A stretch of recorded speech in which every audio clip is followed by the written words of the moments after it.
to those of you who are joining. I'm Howard. I'm going to be hosting today. Andrew's on the stage this week, so he's off a week on holiday.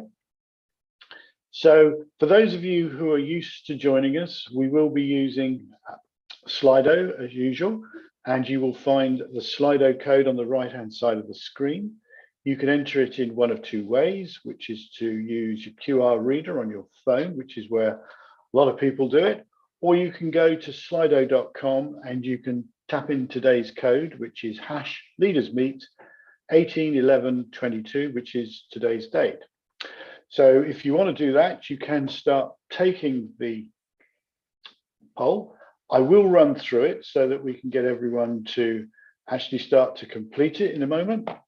I'll just give you another 30 seconds so that we can get more people into the room. I don't know where you're sitting today, but if you want to share that with us, that would be super. I'm sitting in a sunny Taunton at the moment. All the rain that seems to have been through us has moved on elsewhere, so I hope it's not too bad for you where you are. So I think without much ado, let us get going. So let's start with Slido. We're going to be using it for a poll today. And also, if you have any questions for Kate as we go through her presentation, please do put those into the Q&A. And so I've got someone's gone into the chat. Yep, that's where to go for today's Slido event if you want to click on through the chat. So let's have the first question, Abraham. So how much do you feel you know about diabetes? So you have a choice here, which is one choice of the 4 questions. So I've got it in front of me. Next to nothing, a little, some, a lot. So if you can let us know, that would be really appreciated. So let's have the next question then, please, Abraham. How much do you feel you know about the link between diabetes and its impact on health and safety? So you have a choice here, next to nothing, a little, some, a lot. So if you'd like to share that with us, that'd be great. Question 3, would you know what to do if someone had a hypoglemic, which they call hypo event at work? Yes, I know what to do specifically for a hypo. Maybe I would apply general health and safety procedures, or C, no. So if you wish to tick on one of those, please. Question 4, do you have any risk factors for diabetes yourselves? Now, I think you can choose more than one here. Is that right, Abraham? Well, let's have a go. I've not set it up for more than one, but I can do that, yeah.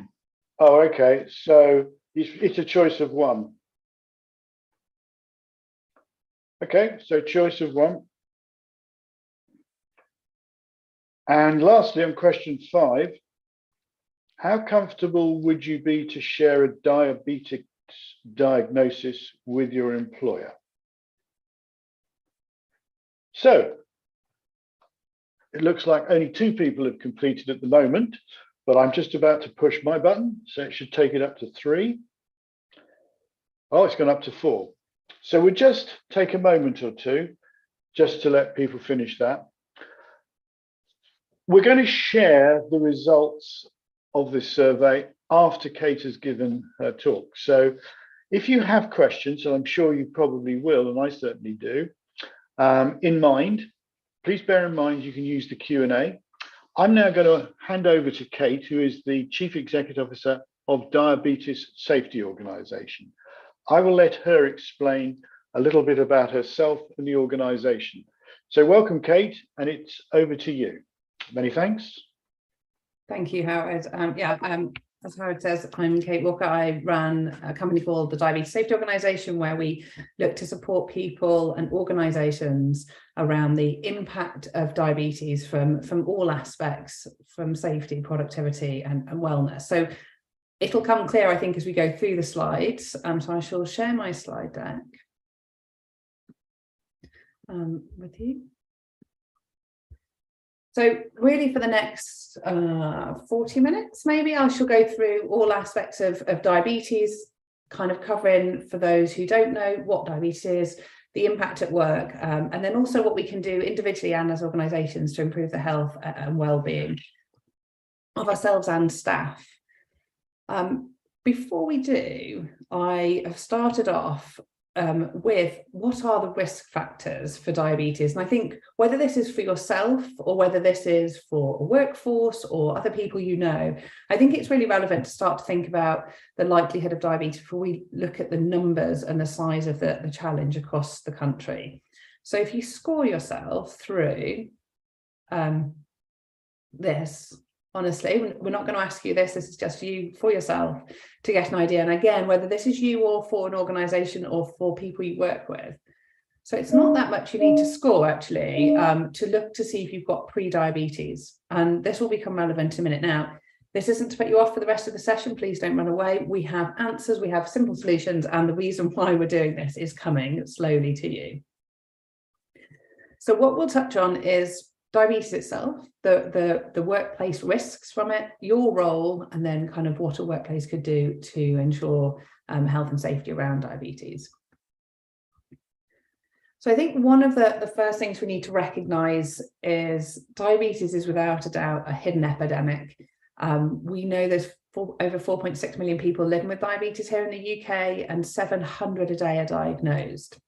Pre-COVID, there was 1 million who are living with diabetes and don't know they have the condition. And you'll see why shortly that we need to consider the undiagnosed and diagnosed. And if you scored highly on that first slide, you're amongst the 12, and it's actually 12.6 million people now who are living at high risk of type 2 diabetes. And I think we need to start to recognise that small changes will make a big difference, but actually we need to start to get a handle on this as we go into all the challenges that we're faced with. I do think that diabetes is often, we know someone's got it, we've heard of it, but do we really understand the implications of the condition? And I think this is a big part of the challenge around it. It is the leading cause of blindness in the working population. There's 170 amputations a week, again, in the UK alone. With 700 people prematurely losing their lives each week through the complexities of diabetes. And 75% of men who have diabetes suffer erectile dysfunction. And I think it's an important one because that drives motivation for some people. Oh, hang on, that's it. I think really to hang the rest of the presentation on, for everyone who is on here, you may already know, and if you do know a lot about diabetes, I apologise, but if not, here's a quick overview of actually what diabetes is. In its simplest format, it's a sugar intolerance. It's where the body can no longer regulate sugar. So if you imagine we had a dull coin and we dropped it into sugary water, and I was on one site and a gentleman told me it would sink, and he's right, but not what I was looking for. So if we had a glass of sugary water, we dropped a dull coin into it, it would cause the coin to shine. So we've got to ask ourselves, if we've got high blood sugar levels, what is it doing internally?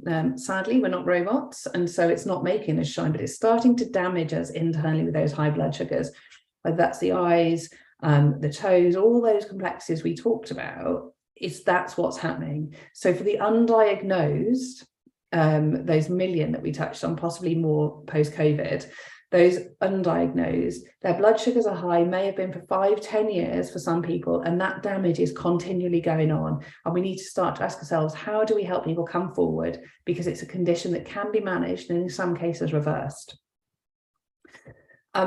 Type 1 makes up 5% of diabetes. Of that 4.6, type 1 makes up 5%.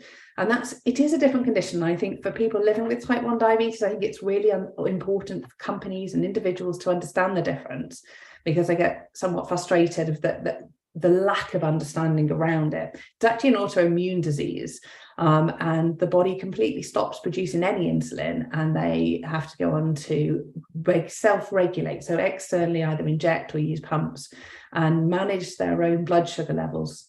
And for someone living with diabetes, they'd have to calculate how many carbs they're eating and then put the insulin against it. And it's a really a full-on condition. We do a lot of work as a charity supporting people living with type 1 diabetes, and it's a lot to take, and I think it's important that we understand those differences. For type 2, who make up majority of the percent, there are other diabetes conditions, but not ones we're going to touch on here. But type 2 diabetes, I think an analogy I like to use is so I'm based in Birmingham, if I drove down to London in first gear, there'd be no one surprised that my car engine was smoking. As long as I come back and change gears on my car, hopefully I come back, the engine's fine. I only did it once, it wasn't too bad, and everything's fine on the engine. If, however, I keep driving in first, at some point all the check lights would start, I'd have all sorts, but if I chose to ignore them, at some point that engine would break. And I think if we can imagine that analogy to our body with type 2, when we start to get the check lights, the warning signs, and we'll come to symptoms next, that's that pre-diabetes. That's the point where the body's saying, hey, you know what, I'm not quite happy. And so what happens is the pancreas, where the insulin is produced, is getting overworked. It doesn't produce enough insulin, or it doesn't produce good insulin. So blood sugars start to rise and the body can't bring those down. At a certain point, the NHS have numbers to manage all of this. When you go and get tested, it drops into been diagnosed with type 2 diabetes. Caught early enough, for some people it's reversible. For others, it can be managed and the progression can be slowed down. But if it's left a long time, it's much harder, because it's almost like you've left the gear in first and the engine's more damaged. So the sooner we can get it checked, the better. So if you have any concerns or know people, I really do encourage to go and get checked and get an appointment for blood sugar checks. In terms then of medication, which will be relevant in a moment, for type 2, some people are just managed by diet and lifestyle, and others then they start medication to support their body to bring the sugar levels down. And that can start with something called metformin, right up to strong and chocolate tablets. And then if somebody's body really does need more support, people with type 2 may need to have insulin to support them. It is not the same as type 1, but they need some extra support to bring their blood sugars down. So there's type 2s on insulin, which is relevant shortly. So these are the symptoms. And I think, again, you know, we've talked about it being an invisible condition in society, and that it's not really perceived as being anything serious, and we'll start to see that it is, or can be. But also these symptoms are very easy to brush away. We're all very good. And if I've got a bad back, if I've got a bad back, if it's not too bad, I carry on until it gets really bad. I need physio, and I'm very good at doing my exercises whilst my back is bad. But when it's okay, I may probably stop too soon and don't remove the problem. I think a lot of the symptoms from diabetes are quite not mild, but they're easy to brush off to late nights, or of course I'm busy, or I drank loads, so of course I went to the toilet. And I think we can override a lot of these and ignore them. So again, you know, it's worthy of, and one of the things we work with organisations is to share the symptoms and kind of get that understanding and awareness out into a company to try and increase the safety from those who might be suffering from diabetes. So in terms of the risks, both for the individual, but also, as you'll see shortly, for safety perspectives, is those who are on insulin and those who are undiagnosed. And there's a difference. So for those undiagnosed on the right, they've got high hyperglycemia, high blood sugars. So I think the easiest, and we're coming up to Christmas, I have a little girl, Christmas morning, she's generally up at 4. By 7, I've joined her eating the many sweets that Santa's bought her, and we're both as high as a kite by 8 o'clock. That sensation of being high in blood sugars, like you've eaten a lot of sugar, you would think, well, I'm not quite with it, my concentration. This is what someone's like if they're on, if they've got too much sugar in their blood and they've not got it managed. These are the undiagnosed. And it could lead, after several years, fair few years have been undiagnosed, to lack of sensation in feet. Now, if they're on machinery, on construction sites or driving, you know, we need to start to think that could be a serious risk, and something we need to recognise. On the flip side, with those living on insulin, so type 1s and type 2s who are on insulin, there is a risk of a hypo, and that's a low blood sugar. So what happens there is that the medicine, the insulin that they're taking, pulls blood sugars down and does its job to regulate. But if it's hot or not eaten, or the regulation's not gone there, however hard they try, these things can go slightly off, and then a hypo. So you will see people acting drunk, they can pass out, black out, they can be jittery. You'll see all sorts of different behaviours around a hypo. But there's a huge risk with that if it's not well managed. And that's why people have got the sensors and they test their bloods. So people are doing very well, but as soon as temperatures change or a slight adjustment in life, it can vary that. And it's not always easy to manage, although I know how hard everyone's working to ensure that they're doing the best they can. So here's the hypos and the symptoms. Everybody's different. If you know somebody or you're working with somebody who has diabetes, and if they're happy to, it's always good to ask if they're happy to share what that hypo might look like, or the presentation of it at the start of it, so you can be there to support them.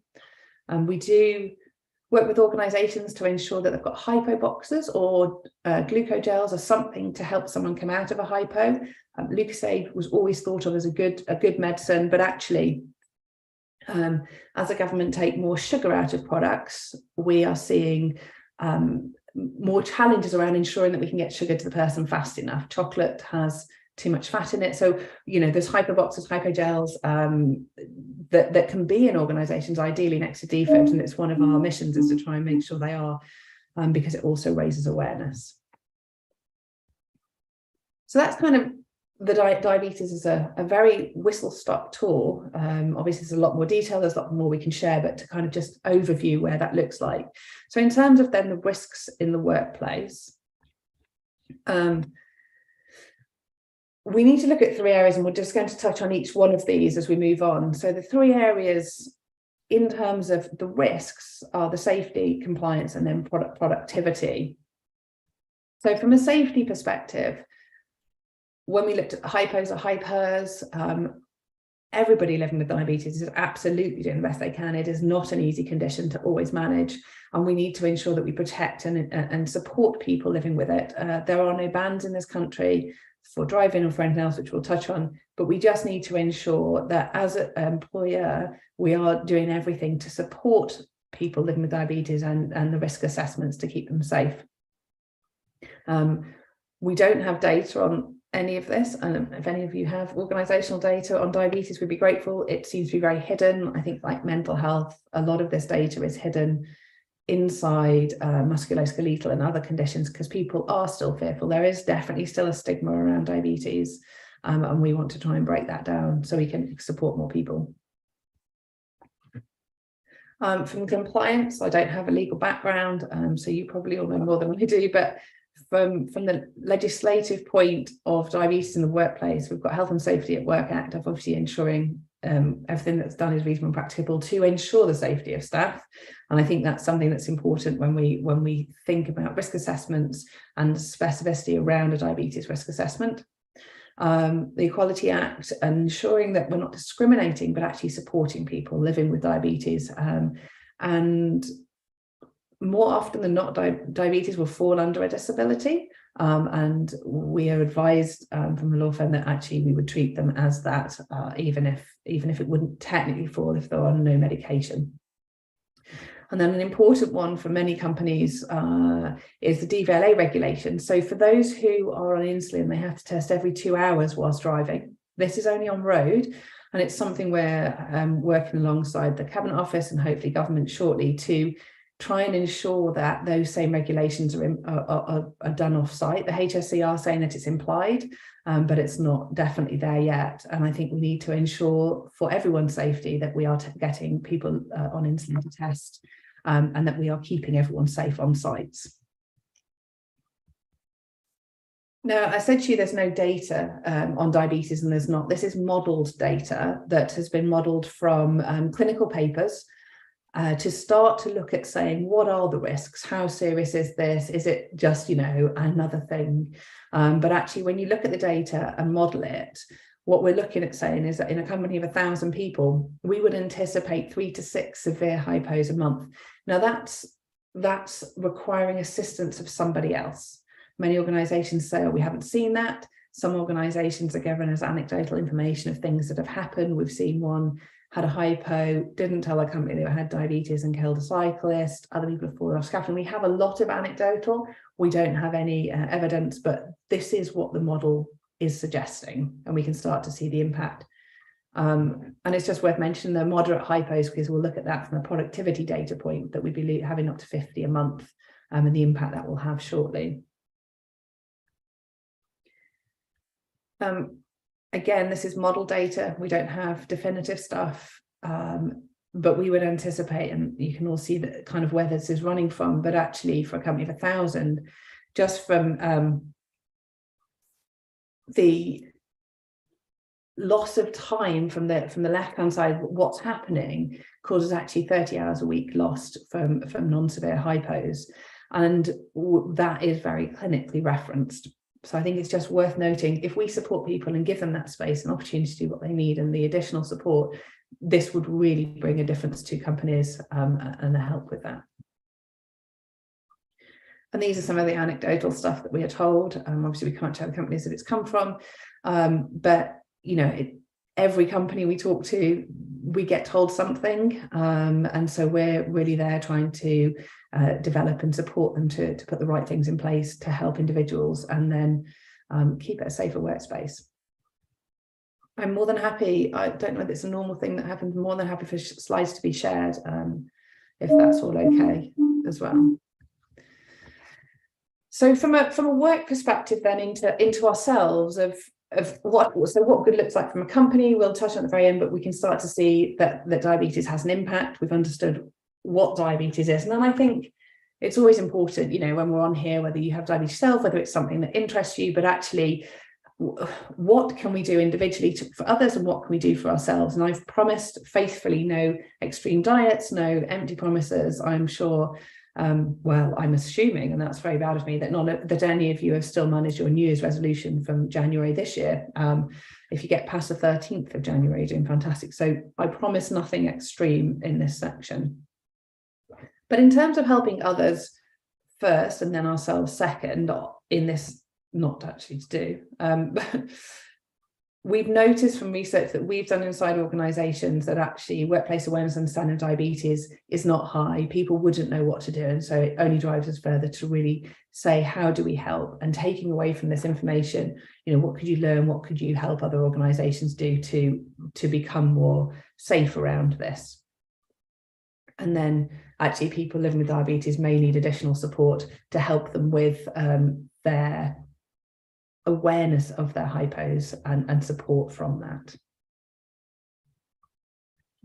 And then for your health, the last 10 to 15 minutes, depending on how many questions you have for me, is really saying, how do we help ourselves around diabetes? How do we make ourselves either healthier, or how do we prevent it? And this accounts for everything in what we're doing. So we're going to look at the food side of stuff today, and a touch on a little bit of movement. But we know stress really impacts with diabetes because it's a hormonal consequence with cortisol. We could do a whole nother talk on that, so we won't today. But the impact, you know, we know that take a moment, taking that time, and a lot is fantastically been done through the construction industry on mental health. So that's great. Shift patterns can be quite a challenge, not to do them, but to be recognised around that and the implications of it, just to again support people. And then we're going to touch on the one less and wrapping and a little bit on movement. But this is one of those things, if you wanted to do it now, you could, because I can't see you. But if you get up and out your chair 20 times, 5 times a day, 5 days a week, so you get 2 days off. Actually, over a year, it's 26,000 squats, which would make a significant difference to your health. And we'll show you why in just a minute. So for me, I think there's lots of diets out there. There's lots of talk about the 800-calorie diet that reverses diabetes. And again, if we use a car analogy, if we strip out all sugars and we take complete pressure off the pancreas, i.e. we come out of first gear, yes, it will make a significant difference. And for many, it's working. And then we've got to say, but post that, which isn't sustainable forever, what do we do? And how do we do that? So a lot of the work we're doing is much more nudge, and small changes make a big difference. And if we see that we had one less, it might be a pint, glass of wine, it could be a fizzy pop, any orange juice, it could be any drink. Actually, you know, a small change of one less 2 nights a week for 2 years is 104 pints, 104 drinks would make a significant difference. And again, the same with sugar. If you had 1 spoonful less in coffee, 6 cups a day, it's 1 kilogram less a month. So 12 bags of sugar a year. And I'm often told, well, I don't do either of those. Well, what is that one thing that would be for you? Is it crisps? Is it sweets? Is it biscuits? You know, what are those things that are yours? You think, actually, if I had one less, it's not taken away, but over time, at the end of the year, it could be, I don't know, 6 packets, 10 packets of biscuits less, or whatever that is for you. And we have a whole campaign around this and a pledge if you want me to share any of that. So I think just before the next section, in terms of what we can do as well around stabilising our blood sugars, is low fat is good if you have diabetes. And I think it's one of the worst myths that we have out there at the moment, because actually fat is the one food source that doesn't cause us to have sugar spikes. And we're going to touch on sugar spikes and the importance of them. We live in a world where food is really interesting. We've been told lots of stuff. We have some wonderful marketing campaigns, and it's all out there telling us what to eat and what not to eat. But as soon as we take fat out of a product, so let's take yogurt. If we take full fat yogurt to low fat yogurt, it only has to be low in fat compared to its full fat version. It doesn't mean it's particularly low, it's just lower. But also if we take fat out, we end up adding sugar. And if you look at some of the low fat yogurts as an easy example, you'll see that the sugar content is significantly higher. So for someone living with diabetes who's sugar intolerant, low fat foods often really spike blood because they've got high sugar content. If you've got other medical conditions, please seek medical advice. That's not what this is. This is giving you information and understanding around it. But low fat does often have high sugar in. One of the well-known coffee houses has a low fat muffin. And it is only low fat compared to the full fat muffin that sits next to it, but it's actually got 50 calories more and 20 grams more sugar. So for someone living with diabetes, this is a real challenge. And I think we need to start challenging the myths out there and asking better questions. So around kind of sugar or carbs. So carbs here, we're talking about breads, pastas, cereals, flour-based stuff, or potato is also there, and some of the rices. But we're trying to say, how do we change so we don't have sugar spikes? So you can see here, these are sugar spikes. So we eat, for any of us living with or without diabetes, we have something, we have our mid-morning, I'm not sure what you're eating. I wish I could see. This is when it's good to be face to face. But I often pick on someone who's just had a biscuit off the table. And naturally your blood sugars will spike. If you don't have diabetes, your body will pull it back down and your body is happy and healthy and well and stays controlled. If you do have diabetes, your body probably can't pull that blood sugar back down again, and so you stay in these high blood sugars. Now, whether you live with diabetes or not, sugar spikes eventually over time upset the body. So if you're not living with diabetes and you keep having sugar spikes, that's like driving in first. And at some point, your body might go, hey, warning signs, please stop. So this part of the section is really relevant to anybody. The less you can spike your sugars, the better your balance will be, the better your hormones will feel, the less likely you are to put yourself at risk of diabetes, but actually you'll feel better because you won't have those highs and lows through the day. So there's a lot around emotion in this as well. But if you can see what we're trying to say here and what to touch on is, how do we change our food so we minimize the sugar spikes? If we can have a day where we just kind of do rolling hills rather than up and down mountains for our sugar, that's a great day for our health and well-being. So here, if we look at mashed potato, we know broken down carbs, things that are easy to melt in our mouth or less chewing, cause a faster spike. And we can see that here. Whereas a baked potato, because it's got the skin on it, we get a much slower release. If you then look at adding protein, so meats, cheeses, nuts, pulses, and with a melon, as much as fruit is nourishing, it's still sugary. It's got a fructose sugar in it. So it will naturally cause a spike. But if we put it with, the lady that does this, the Glucose Goddess, is French. So they're very French examples with her prosciutto slice, whereas, I might just have a slice of ham. We can see as soon as you put meat or cheese or nuts, as long as you don't have a nut allergy, with fruit, it slows it down. And this would be the same for sugar if you were having a sugary snack. So now we question, is it about not having a sugary snack if you really want one, or can you slow that sugar spike down with protein? Or fat, so a full fat yogurt with fruit would also work, assuming no other medical conditions. But I think, how do we start to challenge what we're eating and saying, how do we slow down our sugar spikes to then help our health and well-being?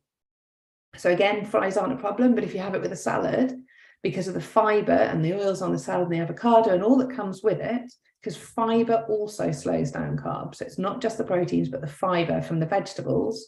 Have the side salad and the fries, and you can see the difference in that sugar spike. So what I'm trying to say overall is, think about the order you're eating the food, think about what you're eating, and how we slow the sugar spikes down will have a significant improvement in health and well-being. Again, you can see she's French with her lovely pain au raisin. This slide's never good because it always makes me fancy one. But if we look at the start of the day, we've been definitely marketed at that breakfast is, you know, cereal or toast. If you're not having that, fantastic. But here we're saying, how do you break the fast and what would be the better thing for your body? So if we look at jam on toast or the pain au raisin particularly, how high that blood sugar spikes, we're setting ourselves off on a roller coaster because our blood sugars go up. And as you can see, we drop down that mid-morning, you know, you've had a sugary breakfast, not knowingly, but you have.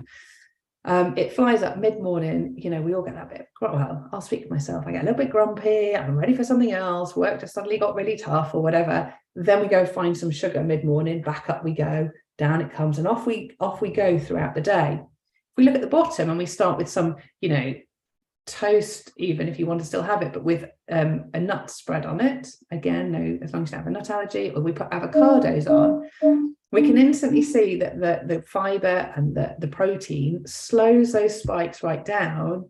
And already our day is set to be a lot better, both emotionally, because we're not high and low from the sugar, and also we'll not be craving. And it's just a nice stability and decreases risks for diabetes and also living with diabetes.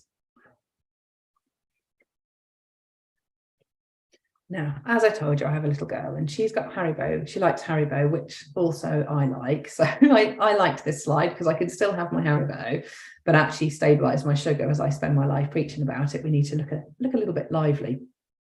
So we'll do the M&Ms first. So the difference between having, you know, coming off here thinking, wow, that lady went on for quite some time. If we took that sugary snack and instead of having it on its own, put it after your lunch. So have your lunch followed by your snack. Instantly it changes that spike because it's coming at the after the savory food that you've eaten. So again, a salad, chicken salad and M&Ms, that has got a walk in it, and we'll come to exercise in a minute, but it was just an example I could share here, really slows down the spike compared to having them on their own. And the same, you know, I advocate fruit. There's a lot of nourishment in it, but it is a sugar spike. And again, if we're having this a snack of fruit thinking we're doing well, you are from nourishment, but you are smacking your sugar, you are causing sugar spikes and pushing on the body from a different angle. And so at that point, having the pineapple or any fruit after the having the fruit after the main course, again, we can see it really starts to slow down those sugar spikes and does better for the body. And I mentioned that we would touch on exercise. Again, I'm not advocating the slice of cake, although it's Friday. But again, you can see here, actually, if this was cake, if it was any food we have, if we then do 10 minutes of exercise, even just a walk after we've eaten, it starts again to really lower that blood sugar spike. So what happens is we move and the muscles activate, and we then use it and drive through and use the sugar or the energy that comes from it and the glucose, and we put it back into our system in a much better way because we're using it up and getting the body to do its job to lower the blood sugars. Even living with diabetes, this would make a difference.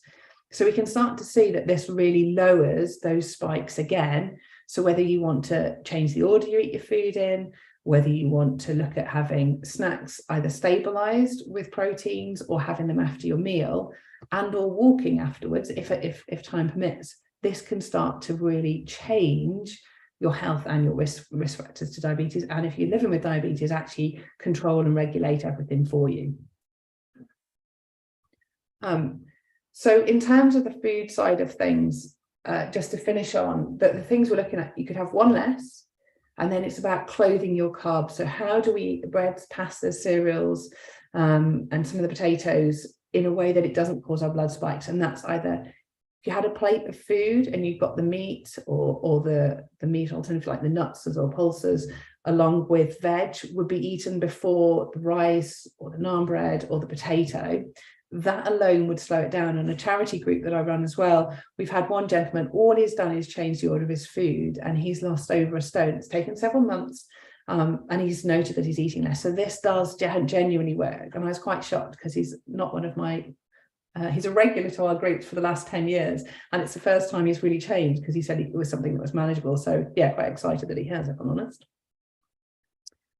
So in terms of responding to diabetes from a work perspective, just to finish off, I suppose it touches on what we do as a company, but also just shows kind of our passion of what we're trying to make happen. We've developed a charter around best, better, some practice, and the principles that are guiding that. We've got a lot of backing.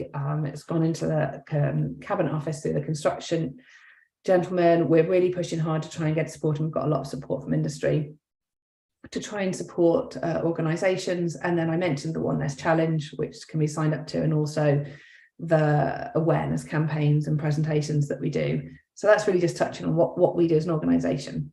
And that's my slide deck. I'm looking at the clock.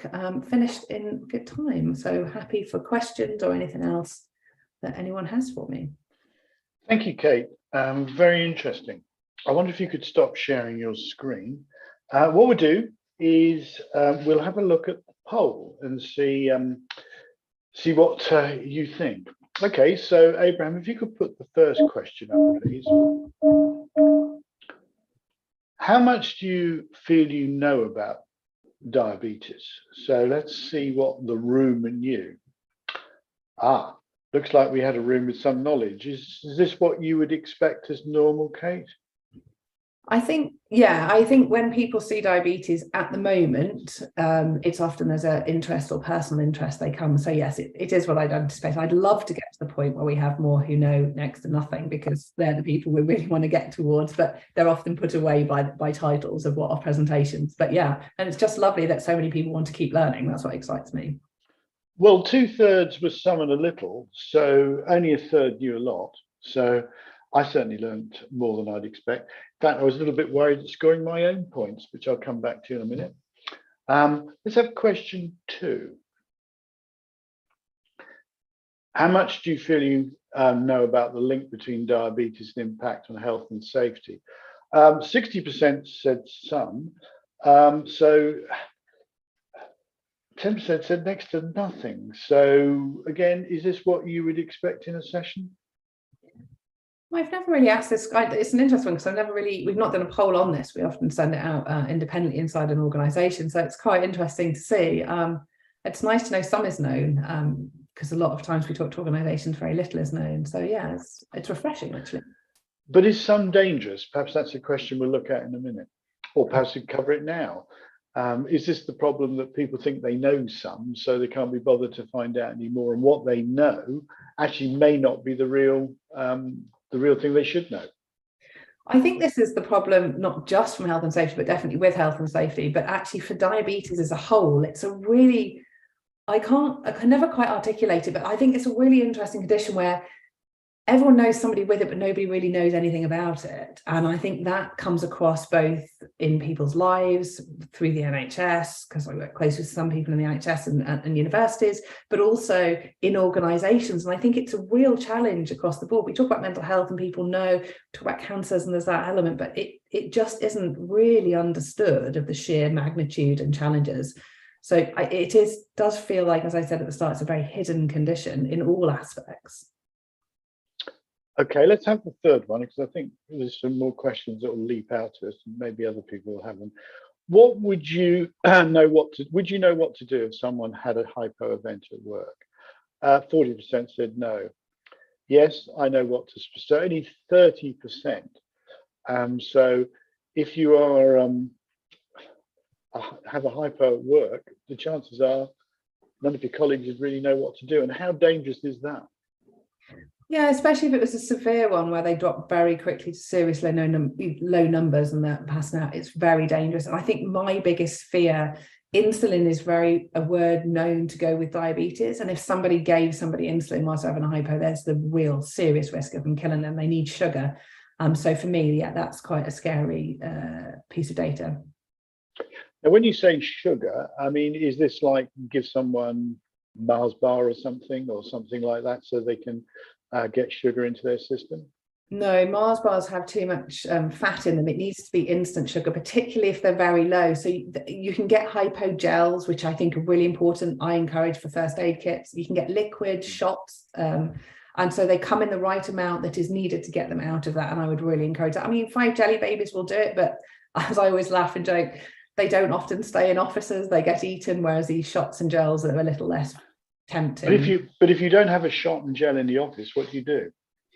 You could mix, sugary water if you've got a kind of full part. It depends on the place the person's in, Right. and this is exactly it. We need to really ensure that there is enough stuff around for people to get hold of. Okay, question 4, please, Abraham. 50% have a family history of diabetes, which is quite interesting. 30% own up to being overweight. Yeah. Is this normal? Is this what you would normally find if you went into an organization and spoke? Yeah, very much. I think this is the one slide that a lot of people don't like me for, because it's like that first slide on the presentation. It starts to bring it to life. So I think, yeah, the risk factors are really out there and the numbers are scary. And I think for me, it's not about scaring people. It's about saying, how do we help people know that if they catch it quick or prevent it, there's loads we can do. And that's the bit that excites me. But also, I think we've got to get that message out there. Okay, question 5.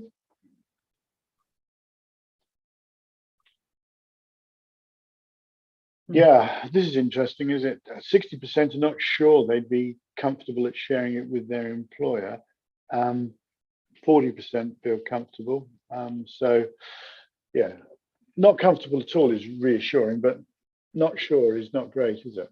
No, not at all. And this is why I briefly said to you before we came on to the thing that we, as a company, want to make organizations diabetes safe. So when people feel they can, on one of the questions, it's, how many, even if they were asked, do they have to say it? Well, no, because of the Equality Act, unless it's specific to a job, but there's this really grey area in industry. And, we need to give people the security to feel they can come and speak about it, and it's not going to have a repercussion on their role or their job position, particularly across construction, if they're the main breadwinners, or there's a real underlying complexity that we try to work with to try and get that to be very comfortable. And that's our aim, is to get companies to be diabetes safe for that reason. So if we took a construction site and we took an average construction worker, are they more likely to suffer hypo in the summer when it's hot, or are they just as likely to suffer it in the winter because they're going to still get hot, but they're wrapped up? So for hypos, as a general statement, there's exceptions to all of these conversations, but as a general statement, they need to be on insulin. So that's what causes the hypos. It's the medication that yanks it down. As a general statement, there's nuances around all of it. The heat is a real challenge. It's a chemical reaction. It goes faster, so they have to regulate it differently. Of course, in the winter, if they're cold, is it working fast enough? Did they give themselves a bit too much? Did they not quite calculate it? The risks are there, but there's certainly, when we talk to our type 1 diabetes support groups, there's certainly an increase in those heats. And again, if we've got people in cabs, if we've got people up in cranes of an older population, because that's where they're safe to work, there's a whole host of challenges and just awareness pieces that need to be engaged with. Okay, so thanks very much. We've got a couple of questions here, and I think we've got something missing. Do you know what percentage of construction firms ask employees to share that they are diabetic? So from what I'm getting and what I'm understanding, most, if not all, ask on a document when they first sign up, or they're doing their pre-assessment checks and taking somebody on. But again, my understanding is that unless it's job risk specific, and they don't have to say, there's a real challenge. So it's not necessarily just are they asking, are they providing a space where they can freely say and don't feel that they're going to be chastised? Because I've gone onto a lot of sites. I was always laughing to the tin sheds with the lads and had 30 of them, sometimes women, and not sexist, but it's mainly the men with me. If I can get rid of the gaffers, I've had quite a few come forward and say they've got it and haven't shared because they're fearful of what will come from it. So I think this question, is often done, but is that enough? And talking to lawyers, if somebody had an accident and they said, well, we asked them, had they done everything that was reasonable and practicable to ensure they felt it was right to share? And I think that's where this will all come unstuck, if something or an event happened like that.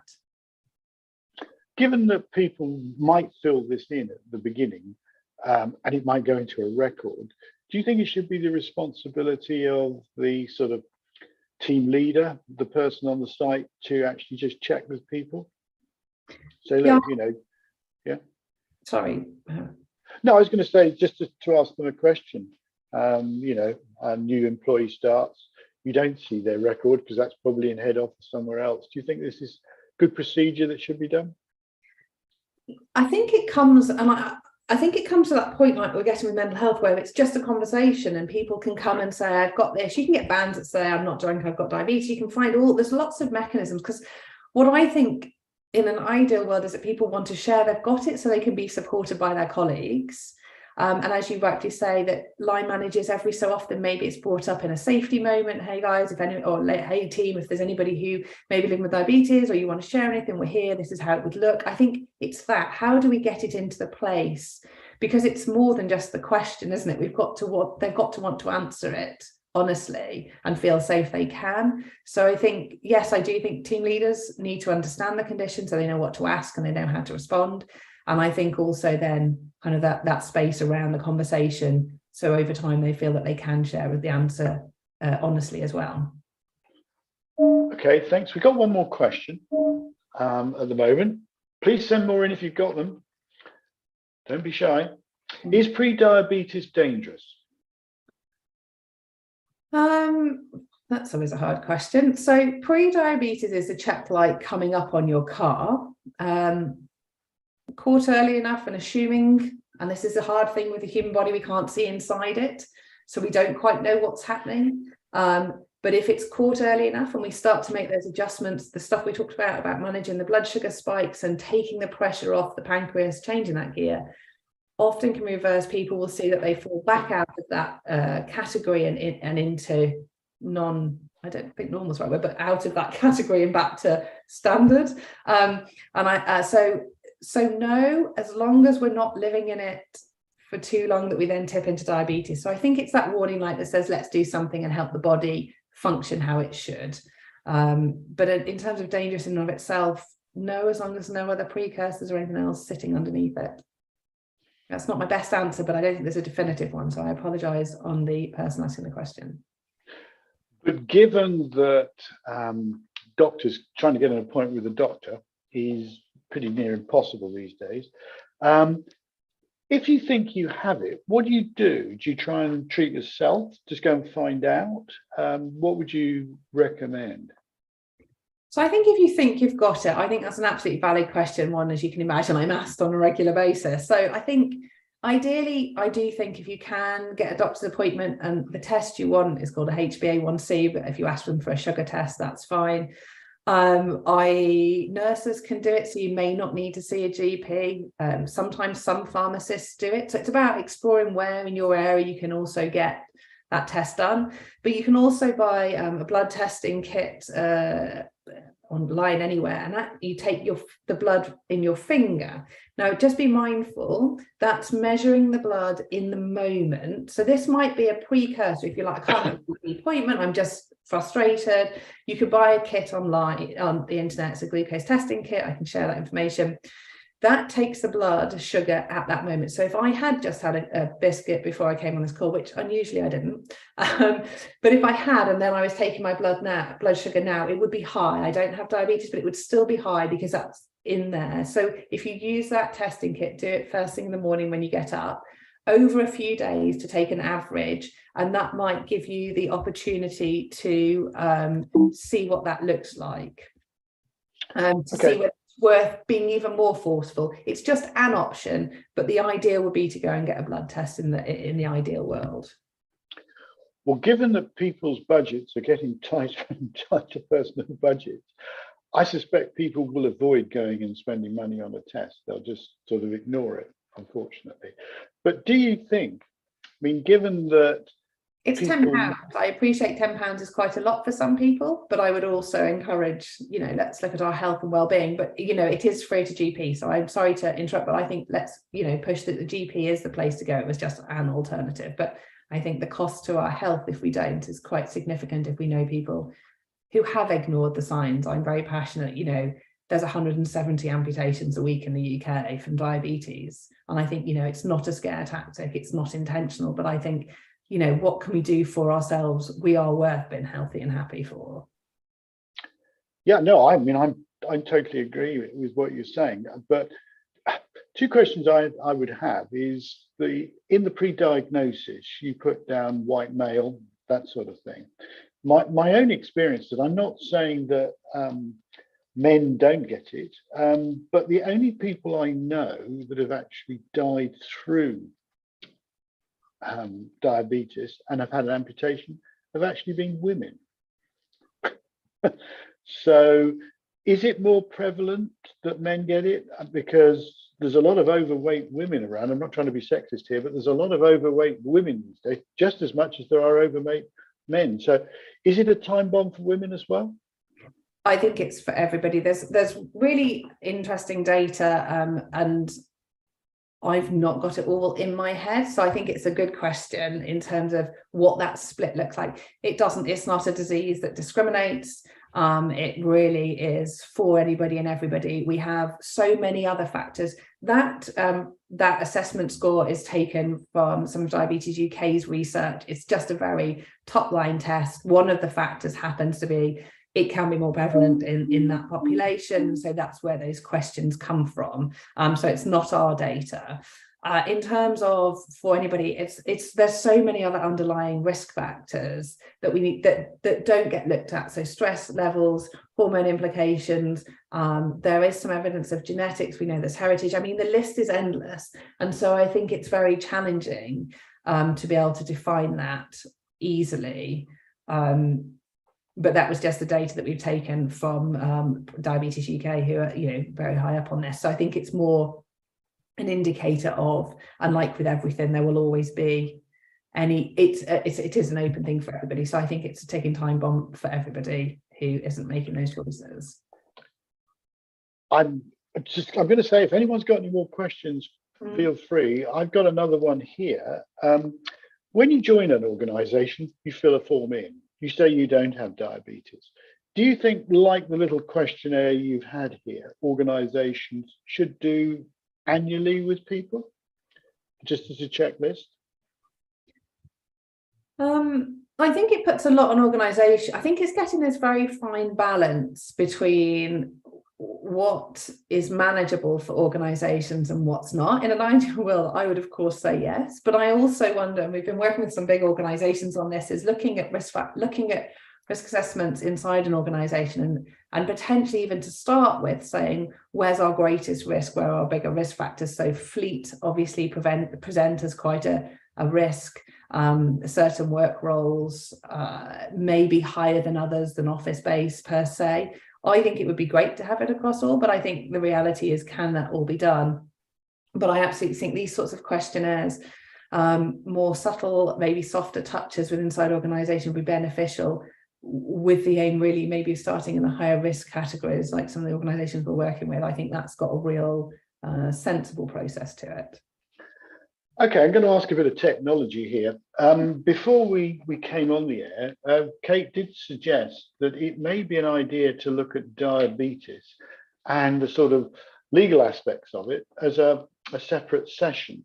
So I don't know whether it's possible, Abraham. What is the quickest way of us pooling the room to think whether doing a session that looked at the legal aspects of it would be a good idea? Is it possible to do raise of hands, or do we just do it through the chat? So if you think it's a good idea, probably the simplest way is to, if you're happy to put yes in chat, that'll give us an idea whether that would be a good webinar to set up for the future. We're looking at Diabetes Month as next June, so plenty of months ahead, but 6 months soon go by. So if you think it's a good idea, please let us know in the chat, and we'll set that up with Kate and the law firm. So I don't want to take up any more time. So unless anyone else has got any questions for Kate, we've got one person who said, yes, it would be interesting. So I think probably we'll give it a go. If anyone else thinks it's interesting, please let us know, because it gives us a percentage in the room, and we can judge it from there. So we do have a feedback survey, which we do ask if you can complete. It's now live on Slido, so if you can just take a minute or two just to give us your review of what you thought today, that would be super. And thanks to people who are coming through and saying, yes, that would be a good idea. So I think probably what we'll do is we'll look to set that up, Kate, okay? So we'll have another chat on that. Abraham will be in touch with you on that. So we're getting near the weekend, so we're going to close up now. So a couple of things. If you're interested in CPD, certainly you can get a certificate for today's session, which is, I don't know, Abraham, whether you can put that up. If you could put up the CPD slide, that'd be super. It's MyProPass. For those of you who are familiar, you can set up an account by going to mypropass.com and set it up. And there we go. And they'll issue you with a certificate of attendance, which will get your CPD certificate. We're going to be running another session just before Christmas on the 9th of June. And we're going to be looking at collaboration, a leap of faith or a highly effective way of working. There's 2 or 3 things cooking at the moment where we have a diploma in collaboration that starts in the new year. So if you're interested, come along on the 9th. We're looking at collaboration in terms of research that we've been doing, which I'm sure will be quite interesting for people to learn. And we're going to be looking at what other things will be happening in 2023 with an initiative in collaboration and construction. So Friday, 9th of December, please put it in your diary. I'm going to say thanks to Kate, and I'm going to wish you all a great weekend and hope to see you on the 9th of December. Look after yourselves. Be safe. Thanks. Bye. Thank you very much, Kate. Thank you. And people, we will share your, I gather you shared your slides in, so they will be shared with the recording. So if you want to send anyone you know in construction to look at it there, that will be there at leadersmeets.com from about Monday onwards. That's brilliant. Yeah, I'll share that across my social media. Okay, thanks very much. Have a great weekend. Thank you Thank you. Take care. Yeah, thank you.